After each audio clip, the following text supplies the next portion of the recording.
নাই আমাৰ মানে মেইন উদ্দেশ্যটো হ'ল আপোনালোকে গম পায় আজি কিছুদিন ধৰি অসমৰ মানে যিটো এটা ধিঙৰ ধৰ্ষণ কাণ্ডটোক লৈ যিটো এটা উত্তপ্ত পৰিস্থিতিৰ সৃষ্টি হৈ আছে সেই বিষয়টোৰ ওপৰত তাৰমানে আমি যোৱাকালিও আমি কিবা এটা বাইট দিছিলোঁ সেইটো মানে আমাৰ ইমান মানে পৰিপূৰ্ণ হোৱা নাই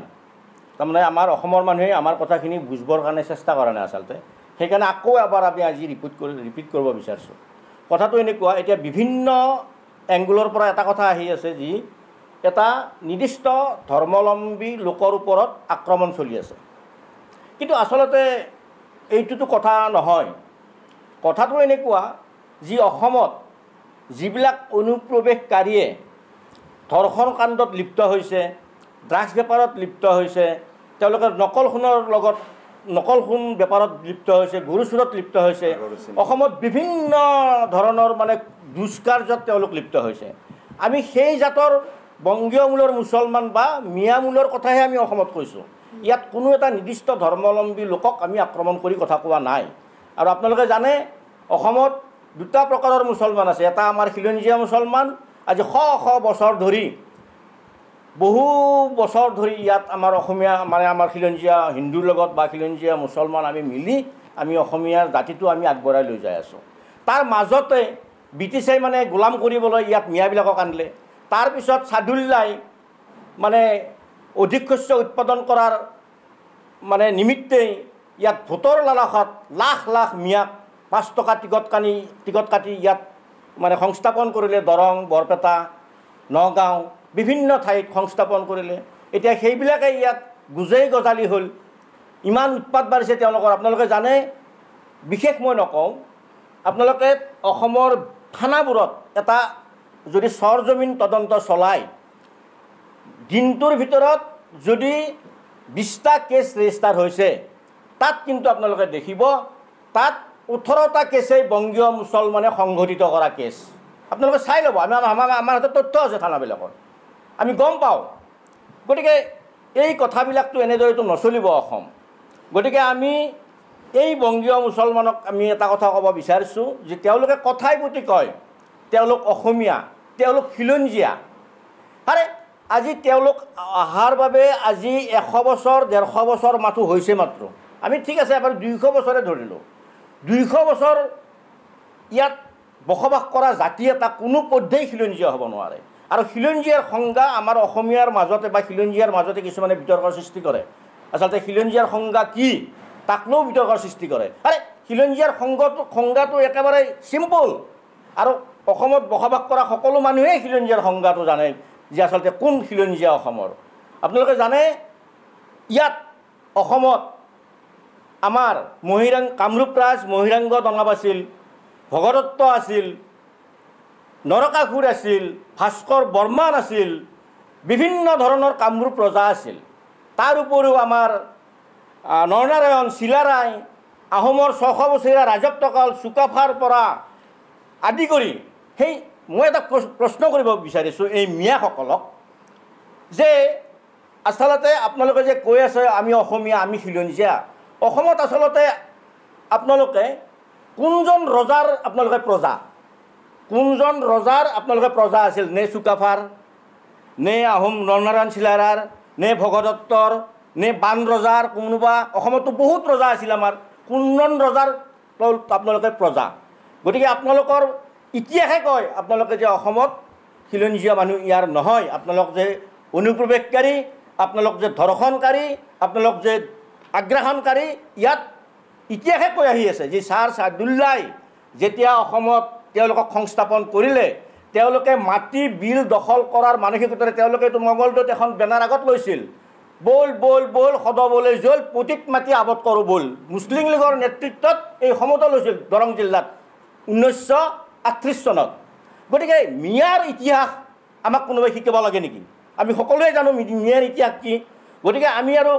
ইমান মানে তেওঁলোকক আমি কৈ নাথাকোঁ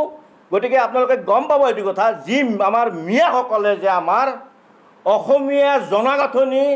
অসমীয়া ভাষা সংস্কৃতি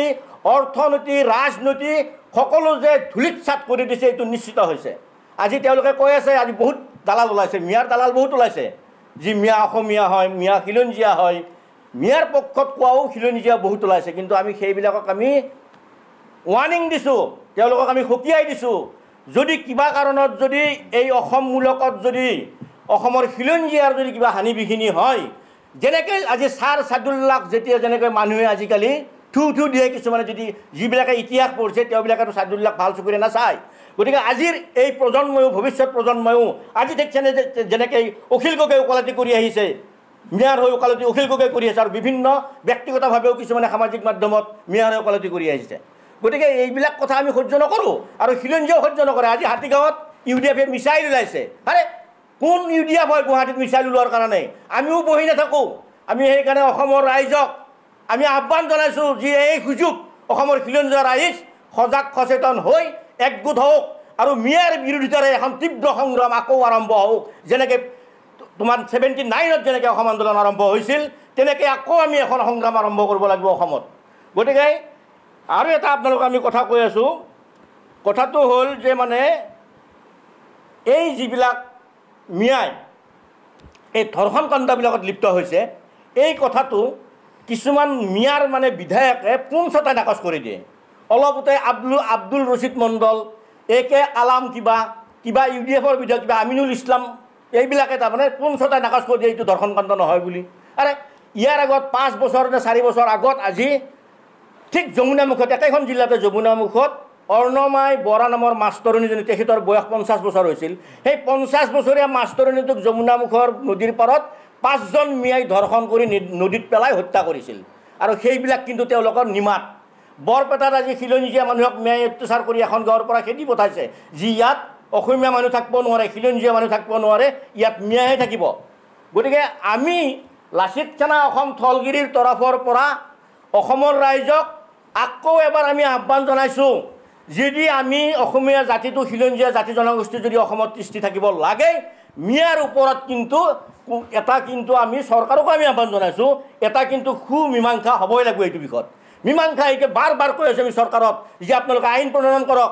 যেনেকৈ নাগালেণ্ড, অৰুণাচল, মিজোৰামত বেলেগ সম্প্ৰদায়ে মাটি কিনিব নোৱাৰে খিলঞ্জীয়াত বাহিৰে, আমাৰ অসমত কিয় পাৰে? ভাৰত চৰকাৰক আমি আহ্বান জনাইছোঁ, আমাৰ অসমত কিয় পাৰে? আপোনালোকে ভূমি আইন এখন প্ৰৱৰ্তন কৰক, ইয়াত যাতে কোনো মাটি কিনিব নোৱাৰে। খালী ৰাজনৈতিক দলবিলাকে কি কৰি আছে, ভোটৰ লালাসত কোনোবাই যদি মিয়াৰ পক্ষত কয়, কোনোবাই হিন্দুৰ পক্ষত কয়, কোনোবাই বিহাৰী পক্ষত কয়, কোনোবাই মাৰোৱালীৰ পক্ষত কয়, এনেকৈ ৰাজনৈতিক দলৰ মতে অসম নচলে। ইয়াত কোনো ৰাজনৈতিক দলৰ মতে অসম নচলে, ইয়াত চলিব অসমৰ ৰাইজৰ নেতৃত্বত, আৰু ৰাইজৰ কথা মতে ইয়াত চলিব অসম। গতিকে আমি আকৌ এবাৰ হাতযোৰ কৰি কৈছোঁ, যি অসমৰ ৰাইজ, খিলঞ্জীয়া ৰাইজ জনগণ সজাগ হওক, বৰ অসমৰ ৰাইজ সজাগ হওক, ইয়াত নাগালেণ্ডো সজাগ হওক, অৰুণাচলো সজাগ হওক, মেঘালয়ো সজাগ হওক, মিজোৰামো সজাগ হওক, সাতভনী মণিপুৰো সজাগ হওক, সাতভনী গোটেই সজাগ হওক। যদিহে এই পবিত্ৰ যদি নৰ্থ ইষ্টৰ যদি উত্তৰ পূৰ্বাঞ্চলৰ যদি খিলঞ্জীয়া জীয়াই থাকিব লাগে, গতিকে একগোট হোৱাত বাহিৰে নিস্তাৰ নাই। ধন্যবাদ। জয় আই অসম। আব্দুল ৰছিদ মণ্ডলে কৈছিলে যে মিয়া মানুহক মানে কোনে হাতুৱাই দিব পাৰে, কোনে খেদাই দিব পাৰে, চাম নহয়, এনেকুৱা এটা দম্ভালি মাৰিছিলে। এই ক্ষেত্ৰত আপোনালোকে খিলঞ্জীয়া অসমীয়া, সেই ক্ষেত্ৰত আপোনালোকে যিহেতু কৈছে, কি ক'ব তেওঁ এই ক্ষেত্ৰত? নাই, আমি বাৰ কৈ আছোঁ যে আমি অসমৰ ৰাইজক আমি আহ্বান জনাইছোঁ, আমি মিয়াক নেখাদোঁ। আৰে কোনোবাই ব্যক্তিগতভাৱে, কোনোবাই মানে সংগঠনে মিয়াক খেদিব পাৰিব নেকি? তেওঁলোকৰ শক্তিটো আজিকালি প্ৰবল, কাৰণ তেওঁলোক NRCত ভুৱা নথি পত্ৰ জালিয়াতিৰে তেওঁলোক 30-40 লাখ সময় ভাৰতীয় নাগৰিক হ'ল। যিহেতুকে তেওঁলোক ভাৰতীয় নাগৰিক হ'ল, তেওঁলোকক খেদিব কোনে? গতিকে তেওঁলোকক খেদিব লাগিব ভাৰত চৰকাৰে, অসম চৰকাৰে। কি ছিষ্টেমত খেদিব লাগিব? আইন প্ৰণয়ন কৰিব লাগিব, আইন প্ৰণয়ন কৰিব লাগিব। এইবিলাক আমি কৈছোঁ সেইদিনা, যি 1965 চনত যেতিয়া ভাৰত পাকিস্তানৰ এখন যুদ্ধ হৈছিল, তেতিয়া পাকিস্তান চৰকাৰে এটা পুতক তোলাৰ কাৰণে পূব পাকিস্তানৰ হিন্দুবিলাকৰ ওপৰত এখন আইন প্ৰণয়ন কৰিছিল, যি মানে এনিমি প্ৰপাৰ্টি এক্ট, তাৰমানে শত্ৰু সম্পত্তি আইন। গতিকে ভাৰততো সেই আইনখন প্ৰচলন কৰি বা প্ৰণয়ন কৰি শত্ৰু সম্পত্তি আইনখন এই অনুপ্ৰৱেশকাৰীসকলৰ ওপৰত একশ্যন লওক। আৰু তেতিয়াই মানে পাকিস্তান চৰকাৰে এই আইন প্ৰণয়ন কৰি 12-14 লাখ হিন্দু মানুহক তেওঁলোকে তাৰ পৰা মাটি সম্পত্তি এইবিলাক জব্দ কৰিছিল। গতিকে ভাৰতো যদি এনেকুৱা আইন এখন প্ৰণয়ন হয়, তেতিয়া ইয়াত কোনো ব্যক্তি থাকিব নোৱাৰে নহয়, যেতিয়া তেওঁলোকৰ গোটেই সম্পত্তিবিলাক যেতিয়া অকুপাইড কৰিব গভৰ্ণমেণ্টে। তাৰ উপৰি এটা কথা, তেওঁলোকে যোৱাকালি কি কৰিছে, নগাঁৱৰ পৰা মাছ উজনি অসমত যাব নোৱাৰে,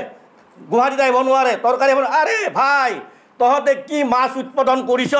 কি চব্জি উৎপাদন কৰিছে তহঁতৰ চব্জি এই মিয়াৰ চব্জি আৰু মিয়াৰ মাছ খাই ইতিমধ্যে অসমৰ যথেষ্ট সংখ্যক লোক কৰ্কট ৰোগত আক্ৰান্ত হৈছে তেওঁলোকে মাছত কি কৰে আপোনালোকে জানেনে নামনি অসমত এনেকুৱা কিছুমান চিষ্টেম কৰে ফিচাৰীবিলাকত তেওঁলোকে লেট্ৰিনৰ যি আউটলেট সেইবিলাক খুলি থৈ দিয়ে পুখুৰীত পৰাকৈ মাছৰ পুখুৰীত ইউৰিয়া সাৰ মাৰাটো বেলেগ কথা চব্জিবিলাক 15 দিনৰ ভিতৰত যদি এইখিনি মান হৈ আছে 100 গ্ৰাম তেওঁলোকে 1 মাহৰ ভিতৰত 15 দিনৰ ভিতৰত 1 কিলো 1.5 কিলো হোৱাকৈ তেওঁলোকে প্ৰডাকশ্যন কৰে অকল মানে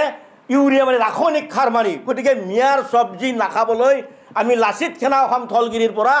আমি অসমৰ খিলঞ্জীয়া ৰাইজক আহ্বান জনাইছোঁ যে আমি চব্জি নাখালেও খিলঞ্জীয়া ৰাইজ জীয়াই থাকিব মিয়াৰ মাছ নাখালেও এই সাৰ দিয়া মাছ নাখালেও খিলঞ্জীয়া ৰাইজ জীয়াই থাকিব গতিকে আমি অসমৰ ৰাইজক আহ্বান জনাইছোঁ যে আপোনালোকে মিয়াৰ চব্জি মিয়াৰ মাছ নাখাব কাৰণ সেইবিলাক আমাৰ কোনো ভিটামিন নাই সেইবিলাক বিষাক্ত পদাৰ্থ তেওঁলোকে আমাক খিলঞ্জীয়াক নিক্ষেপ কৰাৰ কাৰণে মাৰ্কেটত এইবিলাক এৰি দিছে গতিকে আমি আৰু অসমৰ ৰাইজক লাচিত সেনা অসম থলগিৰিৰ তৰফৰ পৰা আকৌ এবাৰ আহ্বান জনাইছোঁ সকলো খিলঞ্জীয়া ৰাইজ উত্তৰ পূৰ্ব অঞ্চলৰ অসমৰ লগতে উত্তৰ পূৰ্ব অঞ্চলৰ একগোট হওক আৰু মিয়াৰ যি দুষ্কাৰ্য এইবিলাক প্ৰতিৰোধ কৰক আৰু মিয়াই যি খেতি কৰিছে এইবিলাক আপোনালোকে খাব নালাগে কোনো পক্ষে খাব নালাগে আৰু এটা আপোনালোক জনাই থওঁ আমি লাচিত সেনা অসম থলগিৰিয়ে ইতিমধ্যে থলগিৰি উন্নয়ন সমিতি নামেৰে এখন কৃষি কৰ্মৰ কাৰণে আমি আমি গোট গঠন কৰিছোঁ এইটো আমাৰ অসম চৰকাৰৰ আণ্ডাৰত আমাৰ ৰেজিষ্ট্ৰেশ্যন আমি কৰিছোঁ সেইটোৰ আমাৰ উদ্দেশ্য হ'ল যি আমাৰ যি গৰুখুটিৰ যি প্ৰকল্প আছে